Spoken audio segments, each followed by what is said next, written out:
Today's guest is somebody you may have heard of. Whether you're a true crime junkie, you follow the news, or you've simply caught the documentary on Netflix, it's likely that Amanda Knox has been on your radar at some point. At age 20, she was studying abroad in Italy when her roommate was brutally murdered. The media, the Italian police quickly assumed her guilt, and for the next several years, Amanda was not only put into prison, but put on trial by the Italian courts, the police, and the international media. What follows is a conversation about justice, injustice, putting your life back together, and living in or living with infamy. We had a little bit of technical difficulty during this video. Some of the clips are missing. You can find the full interview on the Jordan Harbinger Show podcast feed. But in the meantime, enjoy this episode with Amanda Knox.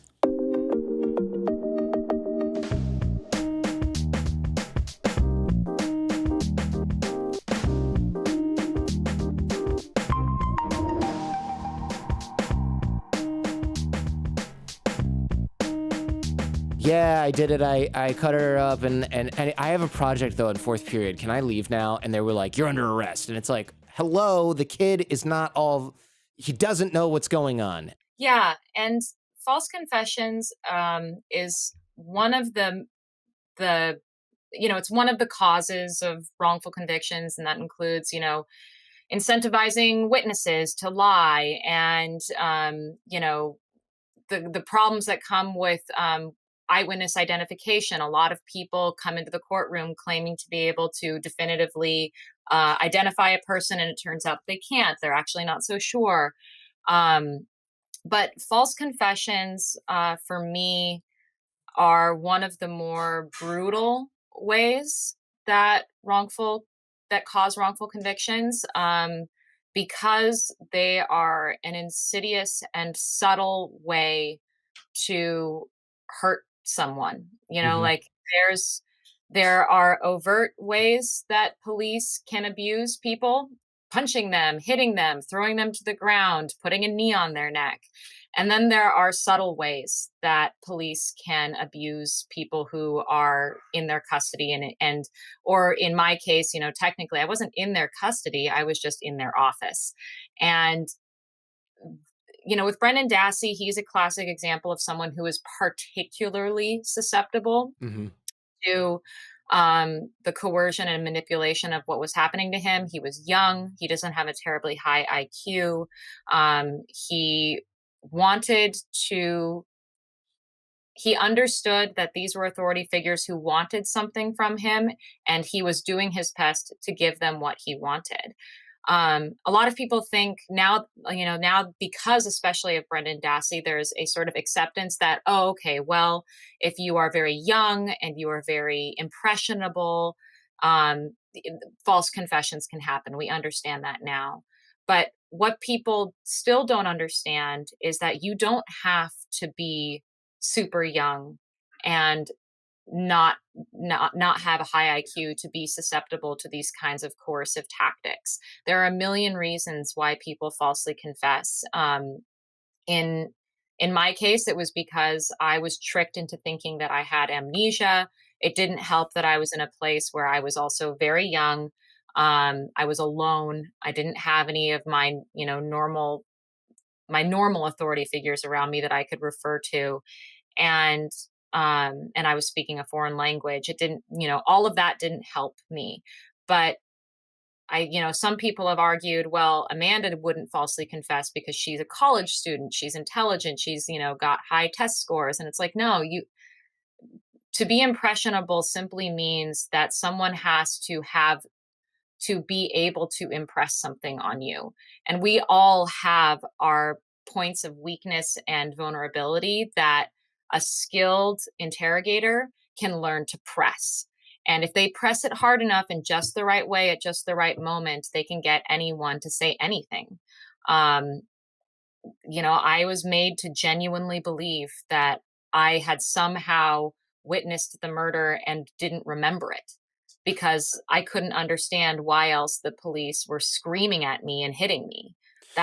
That seemed like the only thing that made sense to me at that point. So how did we get from then you witnessing it and not remembering it to then it's like ... she did it? It gets to that because when the police tried to confirm what I said to them, it wasn't true. Right. Yeah. Obviously, it wasn't true. I didn't know what the hell happened to Meredith, so I just said what I thought that they wanted me to say based upon what, what the line of questioning, and then they wrote up the thing, and I just signed the thing. They were wrong. They didn't have enough information. They didn't have enough evidence to lead me down a path to confessing in any way that was meaningful. So I just said something that didn't make any sense. Then they arrested the wrong person who had an ironclad alibi. And when finally the forensic evidence came back showing that the fingerprints that had been left in blood at the crime scene and the DNA that was all over Meredith's body belonged to a completely other guy who had fled to Germany, they were like, oh shit.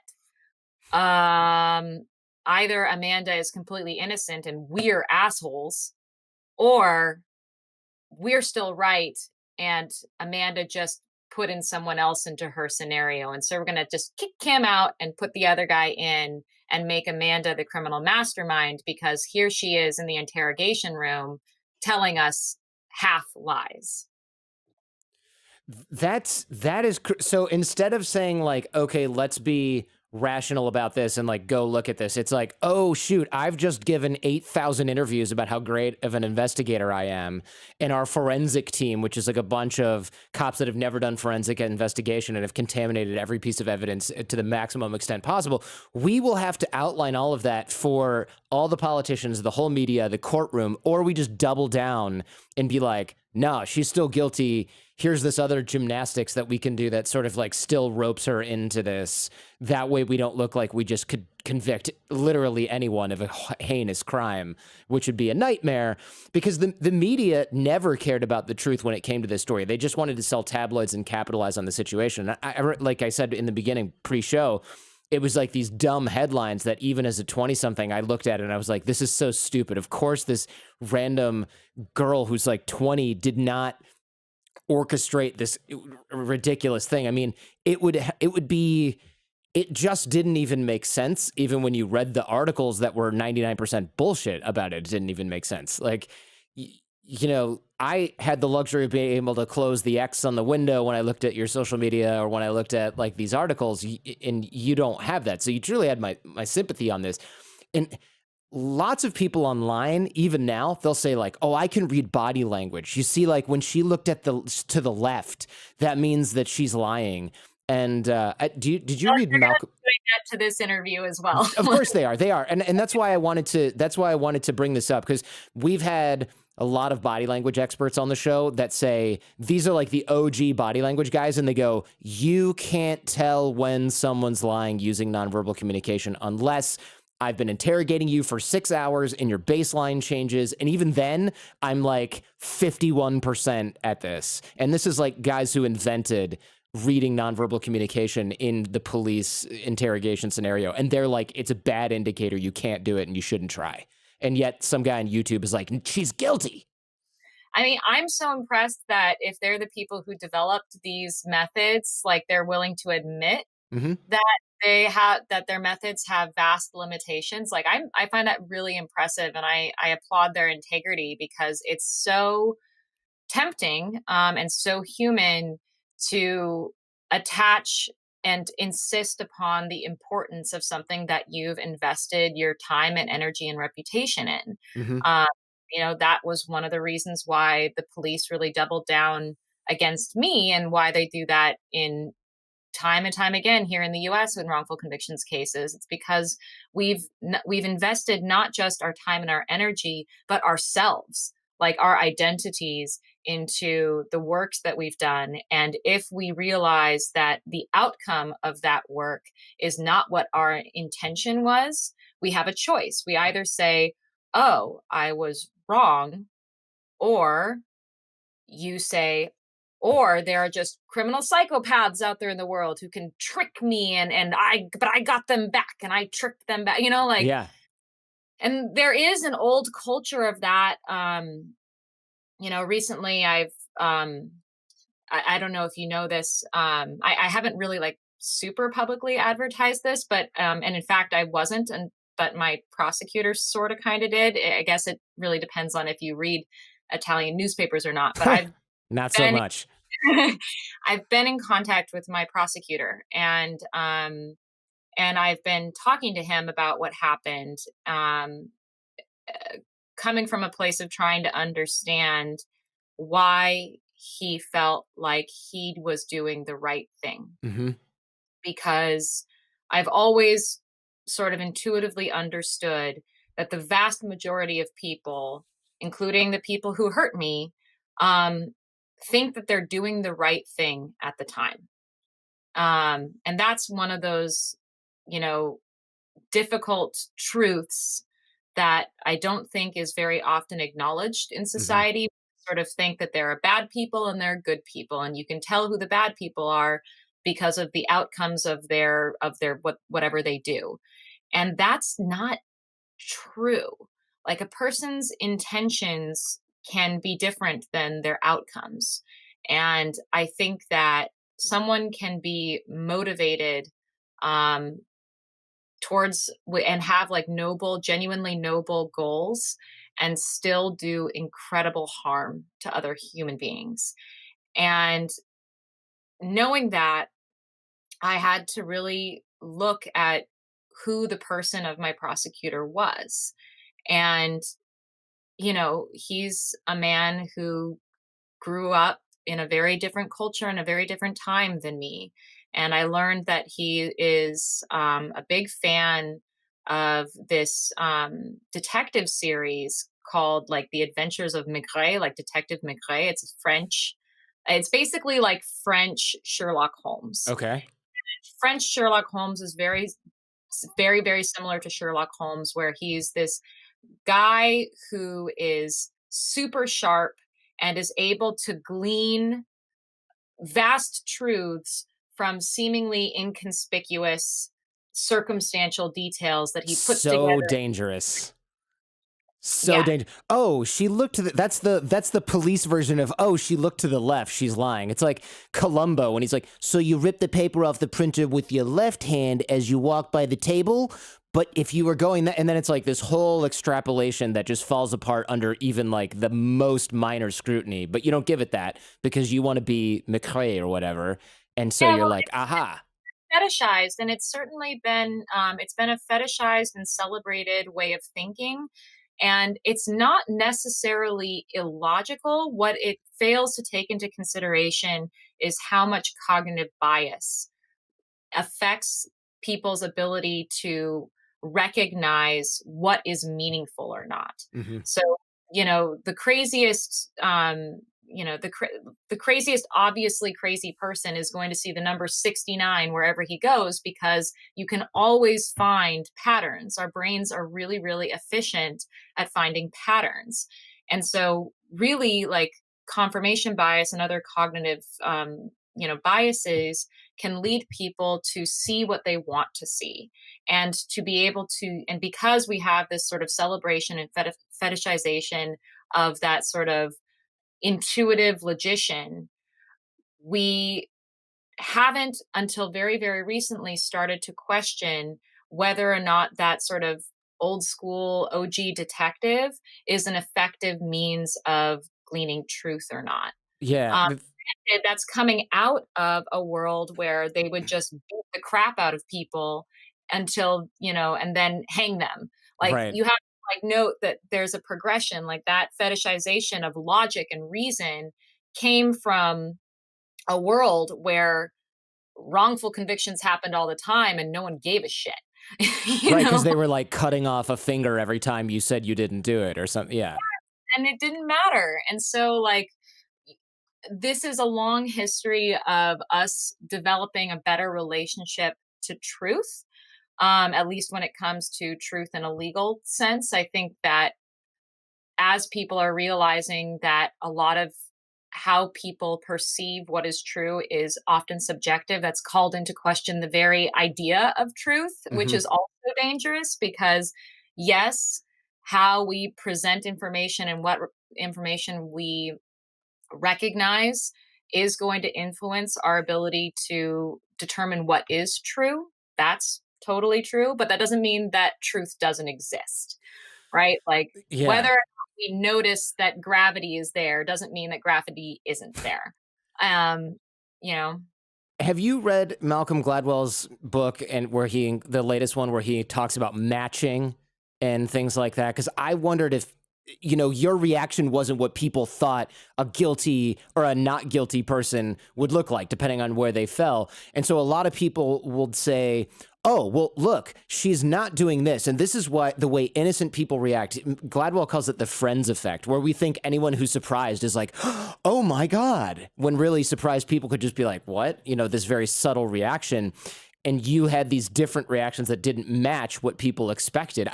Aren't you in the book? Now I'm getting a little deja vu here. Yeah, you're in the book because of this. I'm no genius. This was there's a whole chapter. yeah, my bad. He already came up with this literal exact thing. I'm an idiot. Go ahead. I was just going to say that I am very aware of his book. And I don't want to say too much about what I think about it because I interviewed him about it. Okay. And I'm actually I have a whole episode of a new podcast that I'm developing that's going to be coming out in the fall called Labyrinths, where I dedicate a whole episode to my interview with Malcolm Gladwell and his analysis of my case. I think the one sort of tantalizing mention that I can make is that I don't agree. And the reason I don't agree is because I think that Malcolm Gladwell is making a similar mistake that people have been making time and time again, which is explaining my wrongful conviction by looking at me, Mm-hmm. not looking at everyone else who had power and agency in the situation. Sure. I agree with that. I agree with that. I just thought that's what the way people reacted when they were looking at you was that principle. But I agree. I think, again, it's not about you. Like, you should have been able to walk up and go, I did this. And they would go, nope, the evidence says there's no way you could have done this. You should have been able to confess within seconds, and they should have investigated and known that you were not telling the truth. But they didn't do anything like that, of course. No. And unfortunately, I think that's what we like to think our justice system is like, Mm-hmm. where no matter what crazy person walks into a police station and says, I did all the crimes, like they're going Right. to put that person on trial for murder. But the reality is that investigators and prosecutors and judges are all people. And people are motivated by incentive structures like having the job be easier Yeah. and making a case that is going to convince people instead of going through the trouble of you know doing the raw difficult work of digging up data and evidence. Like that, police and prosecutors know what is compelling to people, and a confession, false or true, is very, very compelling. People want to hear from the guilty person, I did A, B, and C, because then suddenly that element of reasonable doubt, like we like to believe that someone would only do that if it were true. And the element of reasonable doubt goes away. We all feel better about ourselves, and that person goes to prison, and we get to forget about them. So yeah, it's so human to make that mistake. And that isn't to say that there's anything terrible about being humans. It just means that we need to think about that when we're sitting on a jury or when we're empowered in those positions where we are deciding the fate of people. We need to take that more into consideration. And I am just so mad that I am never, ever, ever going to sit on a jury, because who is ever going to let me sit on a jury? I want to. I've never even been asked. I swear, like the computer like pops my, my name up and they're like, no.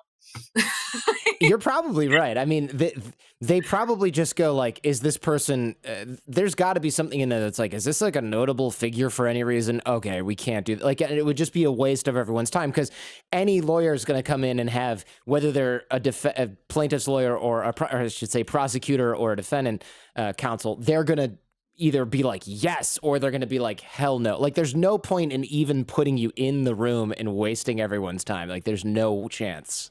And what's so sad about that, and is something that I talk about a lot with my husband Chris, is, you know, we our system is basically counting and depends upon the people who ultimately decide being as ignorant as possible. Hmm. And, having some sort of experience or knowledge about how the criminal justice system works, or how human minds work, is considered a bias that is Hmm. bad for the courtroom. And I feel that what what our society needs is more knowledge from jurors in the courtroom. We need an informed jury that knows, like, it's ever since coming home, I'm suddenly realizing how incredibly ignorant I was, and how we all are, about what our rights are and what it means, what reasonable doubt means.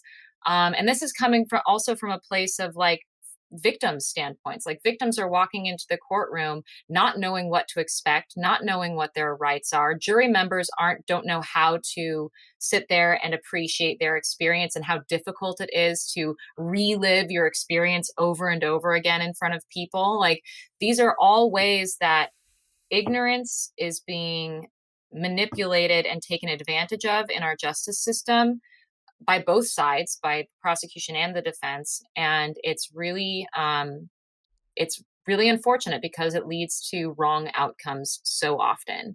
Um, so I don't know. I mean, if it were me and I could get a degree in teaching, and could afford to do that, I would, like, advocate for there being a criminal justice class that you just take in middle school, and or like in elementary school, middle school, and high school, because Hmm. your understanding of it is going to change over time. um, I think that would be a brilliant thing that we don't do. um, When you were eventually convicted and sentenced to 26 years in prison, spoiler alert, you didn't serve them obviously because you were later acquitted, a case that went all the way to the Supreme Court. But can you tell me, like, you're in prison 2 years before that, but before sentencing and during the trial, you had to be thinking, okay, this is a nightmare, but it's going to be over soon, right? I mean, I would probably have some faith that the evidence couldn't exist because I didn't do it, so it's not mhm. going to stack up. Tell me about the moment I think that you got sentenced. I mean, what's going through your head? Like, just absolute disbelief, I would have to imagine. Yeah. So, the way that I experienced my wrongful conviction was, the 2 years leading up to it, the worse and worse things got. Like, people saying who knows what in the courtroom, horrible things being said about me in the courtroom. The worse and worse it got, and the closer I got to my conviction, the more I felt that I must be freed, because clearly, like, they were making all these extravagant claims about me. The prosecutor was putting literal words into my mouth, saying, like, Amanda said, "You die, slut." Like, Mm. all the, like, just a million ways that, like, it was so clear that they were leaning on character assassination and not on evidence. And I was convinced that I was going to be going home. Um, and after my conviction, I realized that the truth didn't matter, um, and that I couldn't count on the truth to save me. Um, and that's something that I struggle with to this day, because I think that a lot of exonerees are really spiritual, faithful people. They tend to be. And there's this sort of feel like we sort of talk ourselves into believing that the truth didn't come out yet, but it will come out. It Hmm. must. And the sort of existential crisis that I went through was, there's no guarantee. There's no guarantee that the truth is going to go out. Like, there's no guarantee that people will ever believe me. As long as they are more convinced by a story than by the truth, there's nothing I can do. and I felt very powerless. I felt I entered into a place of despair that I have never known. Um, and I lived with that for another 2 years. And as things were getting better and better and better throughout my appeals process, I still felt myself plunging deeper and deeper and deeper into despair, because even though the evidence was, totally called into question, independent experts were saying, like, this is not true, like, whatever the prosecution is saying, it's not true. The closer and closer that we got to the truth, the more afraid I felt that I was going to be destroyed again, because the truth didn't matter then. Why would it matter now? And so when I was acquitted, I mean, I remember entering that courtroom shaking. I was so scared. And people people thought that I had misunderstood the the outcome, like the acquittal. They thought that I just didn't understand what the judge was saying, because I was crying so hard afterwards. Um, During the, because at first you were convicted, and then after that, when you heard the acquittal, they thought you didn't, because of the. Oh, I know what you're talking about. I saw that, and you're crying so hard because it's over, and it's clear to anybody who's looked at the whole case that it's like massive. You're just letting out. It's an emotional release, obviously, after all that pressure. yeah, and I mean, the guards were carrying me out of the courtroom and telling me, no, no, it's okay, you won. And I was like, no, I know. And of course, it didn't end there, because a few years later, while I was here in the U.S., they decided to try me again for the same crime, and they overturned my acquittal, which is something you can do in Italy, and tried me again and found me guilty again. And we brought that to the Supreme Court in Italy, and it wasn't until uh, almost 8 years. It took about almost 8 years Ugh. for the whole thing to be definitively over, for the Supreme Court to find me definitively acquitted. Um, and and that's what happened. So That's it insane to me. You didn't have to go. So you were in the U.S. and they like, hey, come back to prison, and were you like, hell no, I'm taking this to the Supreme Court? Like, how did that work out? so they didn't immediately, when they convicted us a second time. They didn't immediately call for our arrest. What they did do was they took away Raffaele's passport. He was still in Italy, so he was no longer allowed to leave the country. And we were allowed to be free. I think that they didn't arrest him immediately because they knew they couldn't arrest me immediately.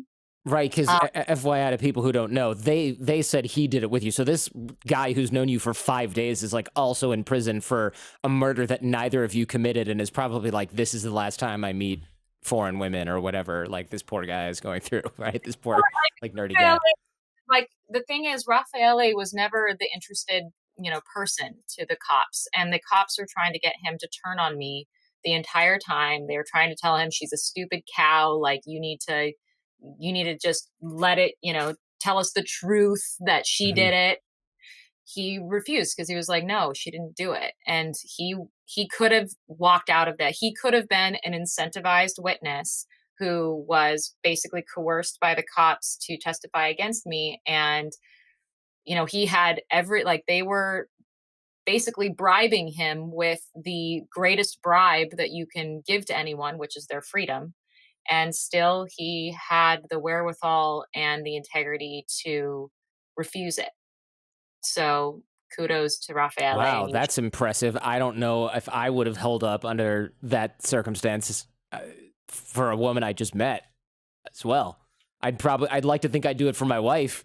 Sorry, Jen, I'm not sure. No, I mean, I feel like this guy met you like 5 days prior at was it opera or something? I mean, this is not like this guy has been. At my school. Yeah, no, he was like, we barely knew each other. And also, like, you have to remember, 5 days of us not speaking the same language. Yeah. Like, he understood a little English and I understood a little Italian, and we were just getting to know each other. And we happened to just be like very youthfully infatuated with each other Yeah. as you, but we very genuinely didn't know each other. So Unbelievable. I gotta to take it in a lighter direction. How's your Italian now? Because I always think if I were in prison in a foreign country, I don't know why I think about that hypothetical so much, by the way, but I think like if I were in prison in a foreign country, I would study the language and I'd learn it so well. And what else would you do? And did you study Italian in prison? You kind of didn't have much else going on, right? yes, I definitely studied Italian in prison, which isn't to say that there was like a course that I could take. You It's didn't need more one. Yeah. people yell at you in Italian until you figure out what they want. Um, but yeah, I taught myself because I wanted to I felt, again, going back to the female practice of blaming oneself, I was convinced that the fact that I didn't speak Italian well enough was a huge reason why all of this happened to me. And so I really put in a ton of time and energy into trying to understand people and trying to make myself understood. So, and I was suddenly in an environment where to survive, I had to do that. So, because it's not like I was put into it was not a foreign exchange situation where I was in a household with really like doting, foster parents who were like walking you through how to speak. Like, no, like suddenly I was in an environment where no one gave a shit about me. And a lot of people are struggling with mental illness and personal trauma. So I am the farthest thing from their mind.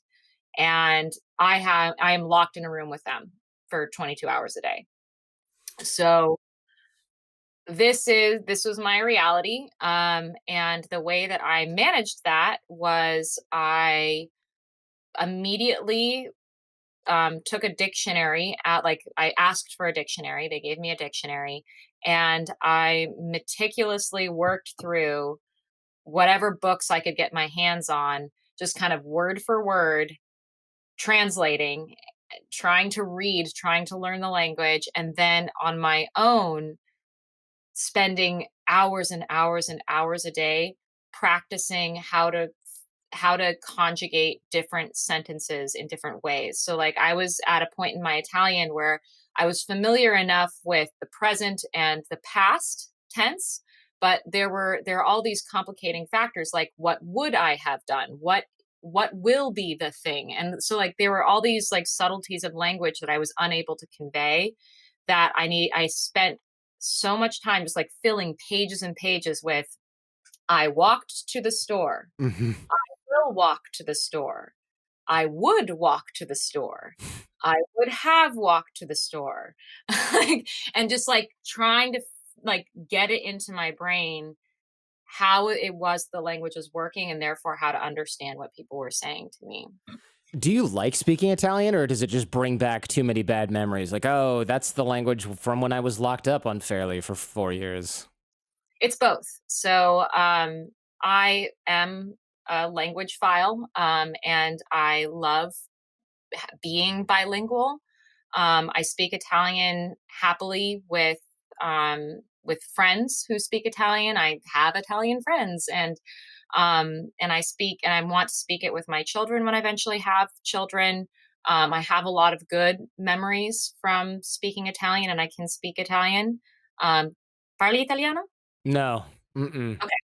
I was about to say we could have a moment. No, my moment was going to be in German, and then you're like, yeah, I can say cheese. And I was like, yeah, well, fuck this then. It's not happening. um, Actually, I have a really great story about cheese and German, but I'll get back to that. Yeah, we Um, can circle around on that one. but there are moments where I get triggered in a bad way.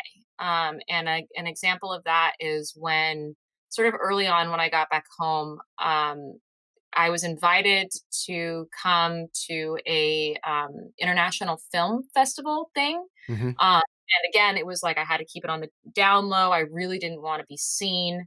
Um, and I arrived, and the movie happened to be not just in Italian, but in Napoletano dialect.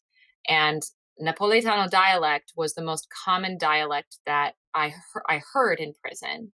And there were certain phrases that I had only ever heard in prison that were being used in that movie, like affacciati, which means like come to the window. But in the case of prison, it means come to the prison door. Hmm. Affacciati, bring your face to it. And I had a panic attack. I couldn't breathe. I felt immediately claustrophobic in this movie theater, surrounded by people, and I had to leave. I I Wow. I I left because I couldn't deal with it. I have moments like those less and less, but every time I do hear Italian, like if I just happen to be in my world and I hear someone speaking Italian, immediately I I feel like, deer in headlights a little bit. I immediately get I sort of tense up and I listen because I irrationally think that this Italian person has recognized me and is talking about me. And I that sounds paranoid, but Sure. that has happened before where like I've been somewhere and I was visiting a castle, and I was on a tour and of course the two Italian people on the bus recognized me and start talking about me. Oh. And I wonder if like Italian people realize that I do speak Italian and I can understand them. And actually, I did a kind of like power move on them where later, like as we're all in a group, sort of like having lunch, um, I went up to them and I was like, "Ciao, come va?" Yeah, like I hear you. I understand what you're saying. All those things you weren't sure if I understood, I want you to think about what you said for the rest of this meal and wonder if I understood. Yeah, that is a power move. Did you have any did you have any positive relationships behind bars, or was it all just kind of like strip searches and like yelling at you and stuff? So I did have some positive relationships. The first one that's very obvious that comes to mind is the priest was a very, very kind man. I Hmm. am not a religious person. In fact, I am actively anti-religious. But my best friend in the prison was the priest. He was a very, very, very sweet man. And he really loved music. And at every opportunity, he offered me the opportunity to come into his office and play guitar. And, these were moments where I was supposed to be coming down and doing confession. And he would waste hours of confession time with me so that I could play guitar because I had no other opportunity to do so. He was just the sweetest guy. He's just retired now. He doesn't go to the prison anymore, which is a shame because I think that he brought his kindness into a place that was really lacking in that. Which isn't to say that I had always terrible experiences with guards. I had worse experiences with male guards than I did with female guards, for obvious reasons. Hmm. When I think that there is a special, special kind of relationship between a prisoner and a guard because as a prisoner, you are 100% at the mercy of the guard, and they have 100% the right to do anything to your body. Dang. Um, I mean, like they can strip search you, they can cavity search you, they can hit you if they feel the need to. Like this is all stuff that you understand as your relationship with that person who holds the key. Um, and some guards were nice in a sort of casual way, would say good morning. All of them were fairly personally distant. I think I only ever learned the name of two guards. Otherwise, they were always called agente. And if you asked them their name, they were very resistant to ever telling you their name. Hmm. So there was definitely this sort of like emotional distance between you and the guard, even if they were, you know, kind and said good morning to you. There was this understanding that at the end of the day, they're locking you in, they're strip searching you, they're going through your stuff and taking things away from you. Like this is their job.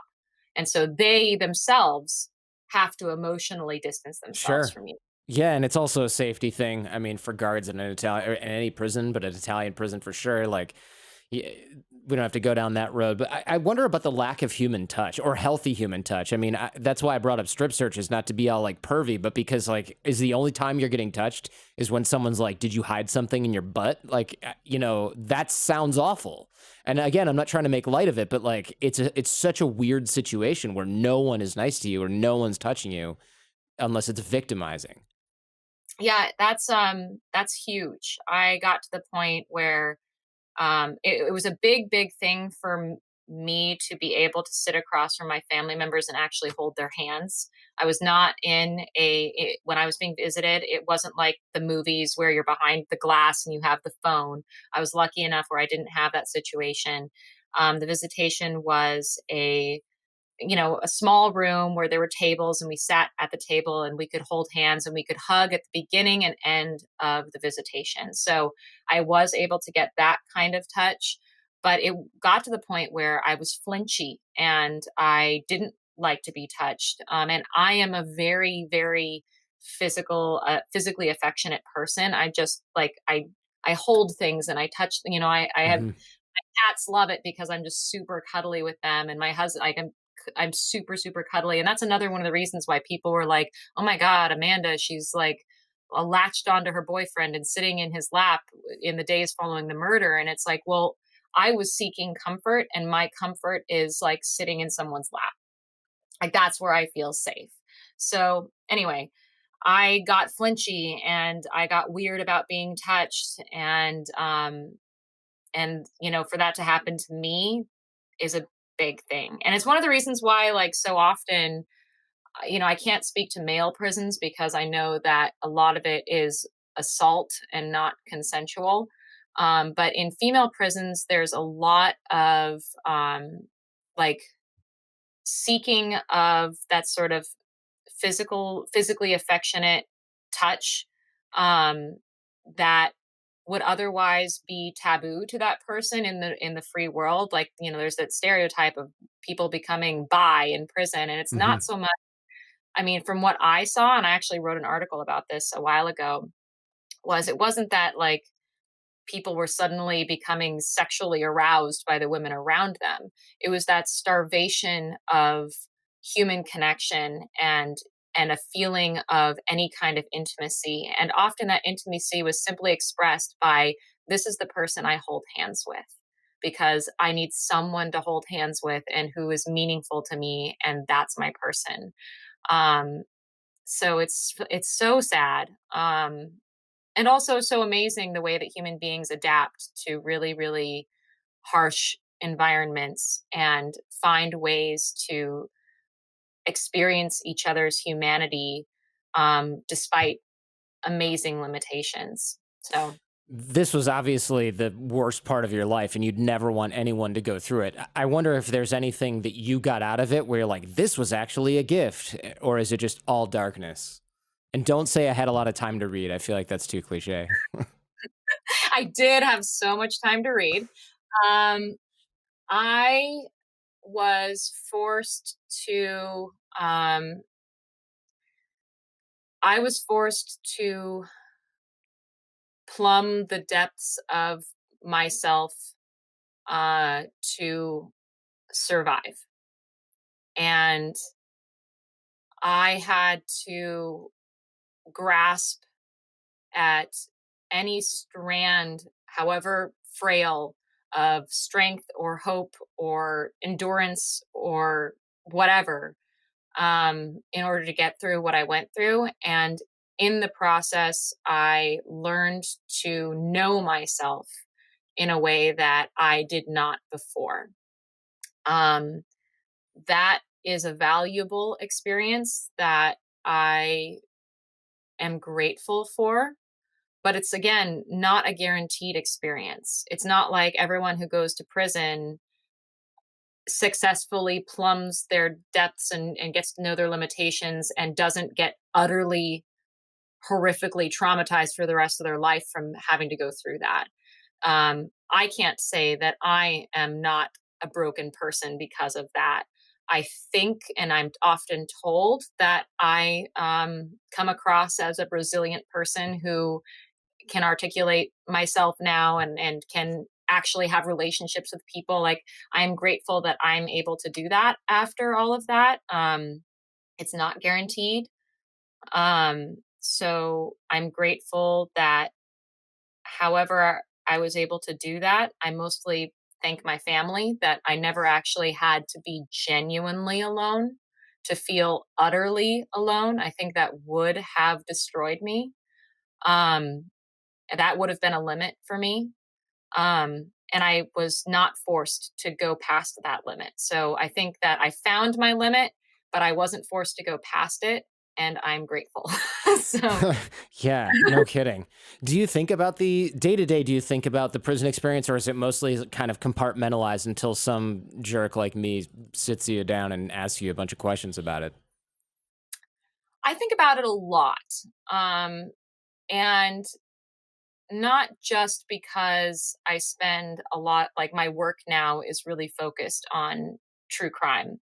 Mhm. Um, I have my podcast, The Truth About True Crime. I write for an outlet called crimestory.com. I look into cases and I interview people who have been formerly incarcerated. So this is like on my mind all the time. Um, but also I I always feel like I'm trying to translate those formative years of my life that I spent in prison to the free world.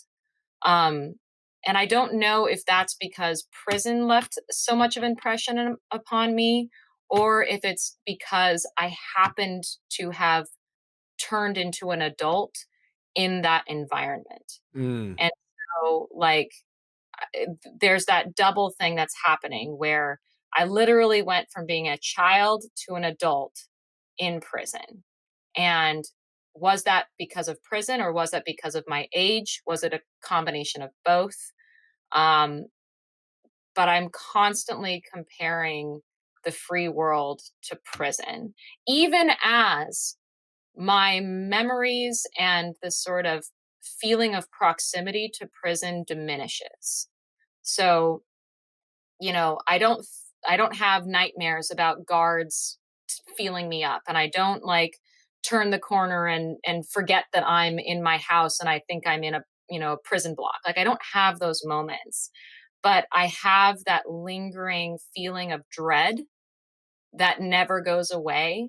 Um and and it's something I struggle with. You don't get to be anonymous ever. Most of us never think about this sort of thing because we're never in a position to be famous, infamous, whatever we want to label it, for something we didn't do, for something we did do, whatever. Most of us are just like, we just are anonymous people that live our lives. You don't really know if someone's befriending you because they're like, oh, I'm going to saddle up to Amanda Knox. Or like, you can't, you noted that you can't make certain jokes because everything you say is under scrutiny. Like, you had this nickname, Foxy Knoxy, that was like your soccer nickname, but then the press picked it up.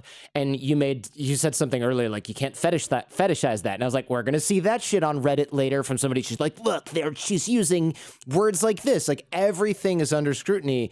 What is it like knowing that many of the people you meet in your day-to-day life will have judged you before they even met you? Like, can you go to Walmart, or are people like, holy shit, Amanda Knox, look, dude, hey, that girl from Netflix is here.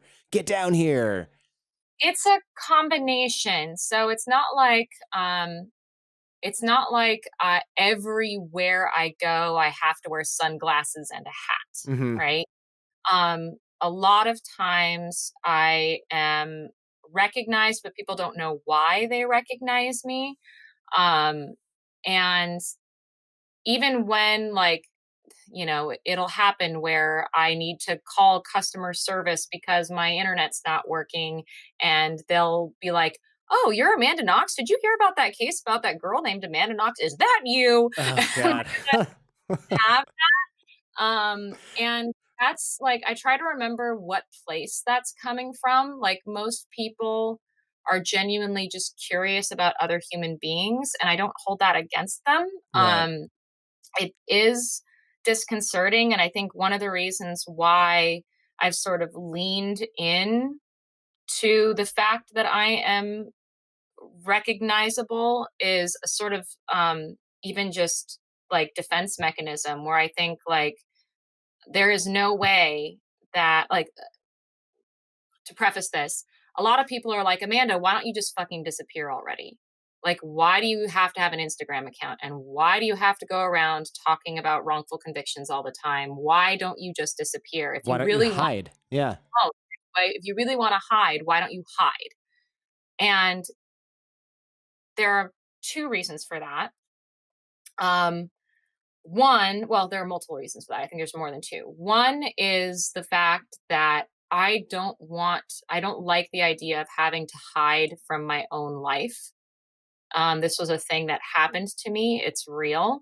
And and part of that is being recognized for that. Like, not to say that like I care about being recognized that I went through a thing. It's more like I can't call customer service without someone being like, Amanda Knox, I've heard that name. Yeah. Like Does that does it get my internet faster if I'm the girl from the Netflix documentary? If not, let's just continue. Yeah. turns out. So, or like I can't get on, like I'm afraid to get on the ferry because there's this one, like I live on an island and I have to take a ferry to get there. And there's this guy on the ferry who works for the ferry who like is always weird with me. Like he always wants to ask me questions about the case. Anyway, like so it's like a thing. And part of it is like, okay, well, if this is my world, then this is my world, and I'm not going to like pretend that that's not my world. And in fact, I'm going to acknowledge that this is, being recognizable for a thing is can be a good thing and can be a bad thing. And if I only take the bad and don't take the good, which is having a platform where I can talk about these issues that I've thought deeply about and experienced firsthand, then I'm not m- making the best of a bad situation. Hmm. So on the one hand, I'm trying to make the best of a bad situation. And on the other hand, like, fuck y'all. Like, why are you being mean to me? Um, and and then like what's the other, reason? And I think it's also just a process of like continuing to process my own experience. Mhm. Like it is what it is. And I know that if I stare directly at something that scares me in the face, I have a better chance of facing up to it. I can't be constantly running from what scares me. Um, and so I've tried to embrace the various goods and bads that come with being me. I've tried to understand why people give me a hard time about my own wedding and like get I mad saw at me. that. I saw that. That shit pissed me off. I never say stuff like this, but that stuff that just made me angry for you. I didn't know you then, obviously, at all. I just, like I said before the show, I went to go congratulate you, like, hey, you went through this rough thing, and what I saw on Twitter just made me hate humans. I was like, this is just horrible. I Like, know you have to really try hard not to hate human beings after experiencing Twitter. that's Um, true. Universal truth. Yeah.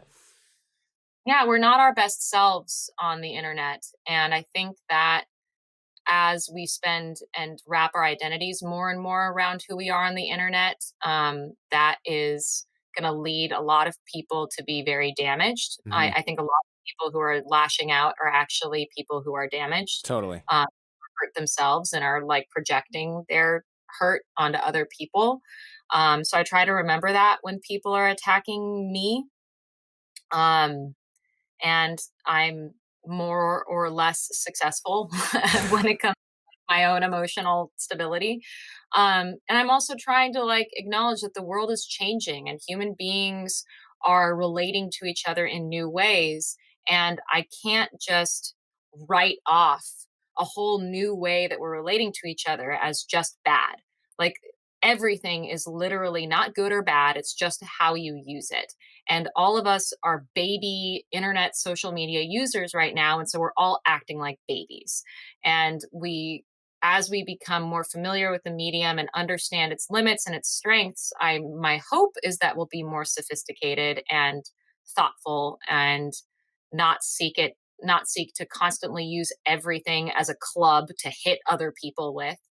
Um, I find that people are really short-sighted about harm and the way that they harm people, um, and I don't know why that's been sort of my takeaway from everything. It's just like the myriad of ways that harm can happen, and trying to mitigate that, and trying to promote a different kind of human interaction, while also sort of maintaining my own emotional distance and sanity. Um, but that's why I like the work that I do now. I don't know, I mean, you're a podcaster. Hmm. I love podcasting because it gives me time to like spend meaningful time with another human being, and then to take that and I mean, I don't know about you, but I do a lot of sort of taking and sitting with the material, trying to understand what the person was intending to say. Because I think, I don't know if you'll find this in a lot of interviews. I found that people take time to realize what it is they mean. And so a lot of times, like a 5-minute response, the really thing that they want to say is the thing at the very end where they Sure. finally figure out what they want to say. Um, and so I do a lot of thinking about like how how people are communicating, what does it mean, and how do I translate that so that they their voice is being authentically represented and their intentions are being authentically represented. I was wondering if I was surprised to hear that you had podcasts because I thought, like, talk about someone who's definitely sick of journalism. It's going to be Amanda Knox. Like, the worst guy in the Netflix documentary about a brutal situation is this guy, Nick Pisa or whatever, who's just like this totally unlikable guy. And everyone kind of agrees. Like, I thought, oh my gosh, I got to Google this guy. And the top comments are like, in the Amanda Knox documentary, this is the worst person on Netflix right now. And it's not Amanda, it's this journalist who's just like such a punchable guy. And I thought, this is a woman who's so sick of journalism, she's probably never going to read a newspaper again, let alone write for one. Yeah, I kind of felt bad for Nick Pisa because he sort of came to represent all of the bad Yeah. behavior of journalists, and he certainly was one of them, but he sort of came to represent all of them and therefore had all of the ire directed at Yeah. him. And I felt like some of that deserved to be spread to other people who hadn't been involved in the Right. documentary. But yeah, I think so. Again, like when I think about how social media or any other thing is not good or bad, it's just a tool. I am very, very, upset and impatient with bad journalism. Hmm. Uh, but having gone through it myself, I can easily recognize what is good journalism and what is bad journalism. And I can understand, having been the person who's been interrogated and interviewed and talked about and treated like a thing. And, like I recognize how journalists do that, either maliciously or just out of ignorance for not having ever been in that position. And I try to do a kind of journalism that is both responsible and compassionate and truth driven, um, that isn't in the business of black and white thinking and, you know, fetishizing or vilifying Sure. the human beings that are involved. Do you get a little heart pang when you get a Google alert for your name or something? Like, I wonder that, and like, are you ever, there's got to be this thing in the back of your mind where like, if someone's choking on a pork chop or something, you're just like, I can't be around this. I can't be near you if you're going to go ahead and croak. Like, I'm out. I can't be near it. Yeah, it's a running joke in the household that no one's allowed to die around me. Um, Not even close to near me, but more like dread. Whenever I do have a Google alert for myself because I do journalism Sure. and trying to put a lot of my stuff out there, and I'm trying to see like if people are having access to the things that I put out into the world. But every time I get that once a week Google email, I get dread. I feel dread, genuine dread, because I've just learned to expect the worst, and I very rarely am pleasantly Right, surprised. sure. I was like, what's the opposite of disappointed? Think fast. Yeah. Um, do you ever wonder if people know who you are when you meet them at first, but then they don't want to let on? Like they don't want to say anything because they think it's weird or do you ever try to read them? Like, does this person know who I am? Or is it just, are you over that Um, so I don't get out that much. by But design? Well, especially right now. yeah, well, especially right now. And, I feel bad for all the people who are extreme extroverts who are living in like tiny little apartments by themselves.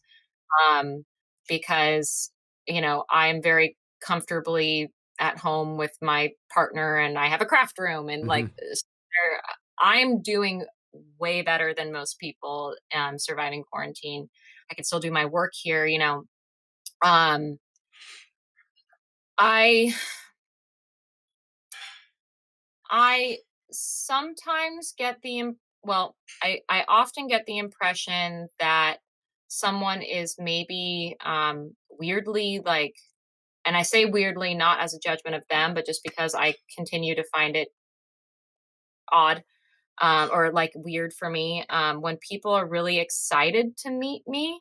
Mm. Um, like it's super touching, and it's especially touching when young women approach me and say, I really saw myself in what you went through. And thank you for speaking about things that I like intuitively experienced and understood but couldn't articulate. Like that's really meaningful to me when someone says, like, thank you for articulating this truth that I hadn't yet articulated to myself, but is like totally real.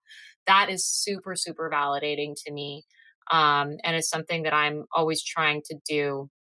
Um, I'm I'm also always surprised when people are like, "Oh my god, you wanna talk to me?" And I'm like, "Well, sure, you're a person," and I'm like, "I'm a person, I'm just a person." I don't often get people being, like, negative weird to my face because I think people avoid me if Oh, they really are negative weird to my face, and, it's more like when it's bad, it's when people are very, very, feel entitled to my time and to who I am. Like again, the person who would stop me while I'm trying to get on a ferry. yeah. Like that's frustrating. Um, but I think mostly my experiences have been surprisingly positive, because the most of the people who reach out to me are people who are saying like, "Thank you, this thing that you." Either the thing that you've been through, or better yet, like the thing that you did, like, because the thing that like is so weird about my situation is most people know me for something I didn't do. Yeah. Bizarre. And I know that there it is very, very, very unlikely that any accomplishment that I ever do in this life will out compete the spotlight of the thing that I didn't Yeah, do. you got to invent cold fusion or something. Yeah, well, working on it. Hmm. Uh, but no, it doesn't stop me from doing like the work that I do, and I have like some very really awesome. I have a small but like dedicated audience of people who are interested in what I have to say about things, um, and I try to earn that by doing all the homework that I possibly can and to think as hard as I can about the situations that are in front of me because I understand that even if only 10 people listen to my podcast, like those 10 people are going to come away with an idea about another human being. And that is real. That's a real responsibility. And I try to like do my best to there's too many people in the world for us to really genuinely imagine as human beings, and to like maintain in our mind like this is a human being just like me. And so like with my podcast, I want to spend like an hour with someone saying, here's a human being.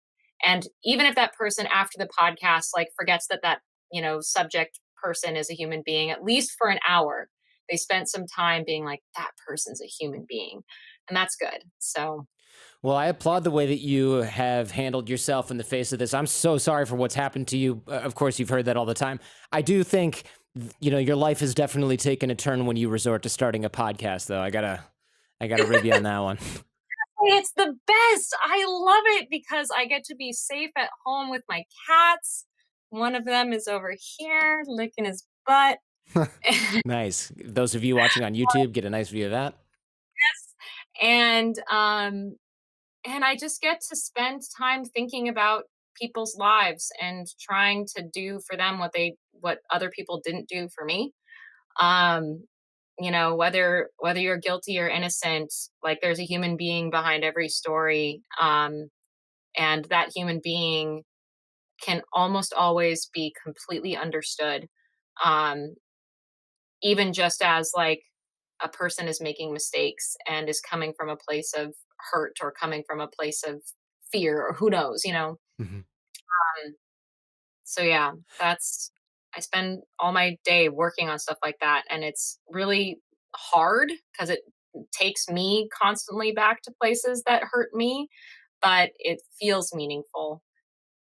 You'd think you'd be sick of true crime by now, but you do have a different perspective. I mean, you certainly have deep experience seeing a criminal investigation up way too close for comfort. I would imagine that's Yeah, unique. I was not a true crime person before all of this. I wasn't reading detective novels. Like I was not me. And for me to it was just so ironic for me to of all people to be plunged into this and become this sort of like true crime figure. Hmm. Um but what it is, and making the best of a bad situation. I'm just trying to um take what I've learned from how my case was treated and apply a better lens to other people's cases. I wonder. This is the final question, so just in case, because I know we get a little over. Sorry for that. Have you have you reached out at all to the Meredith's family? Like, I assume you've tried. I don't know if they would. How are they receptive to you being not guilty, or is it like, are they not ready for that? So the honest answer is I don't know how receptive or not they are.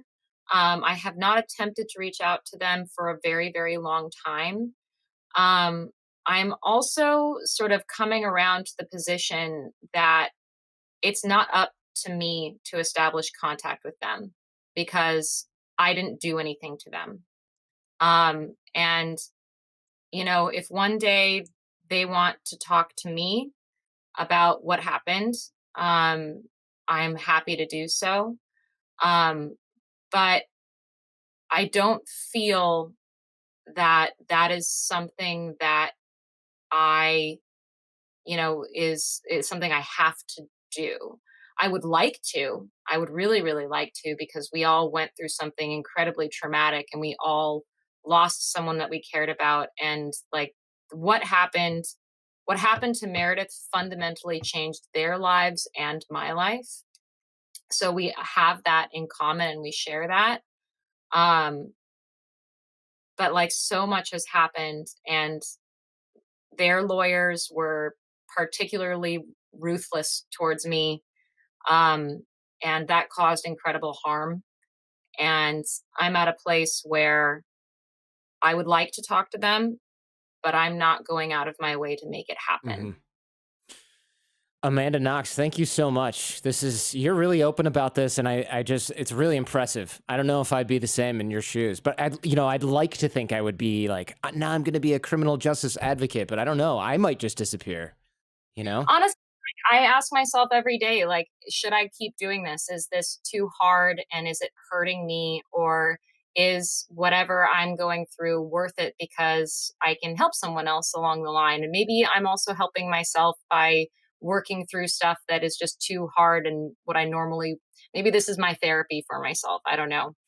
But thanks for having me. And Yeah. if you don't mind, can I just like, pitch like, please follow me on, Yeah. That's where we're going. That's where we're going. Do it. I'm on Instagram at Knox. You can find my recent journalism work at crimestory.com. And actually, the Truth About True Crime podcast is turning into a Facebook show, a Facebook watch Oh, show. wow. And there are going to be new episodes coming out every Tuesday starting July 21st. So if you follow me or Sundance TV on Facebook, you can get updates on that. And that's what's going on. If you enjoyed this episode with Amanda Knox, check out The Jordan Harbinger Show on Apple Podcasts, Spotify, or wherever you listen to podcasts. Click here for an interview with Justin Paperny, who helps prepare white-collar criminals to go to prison.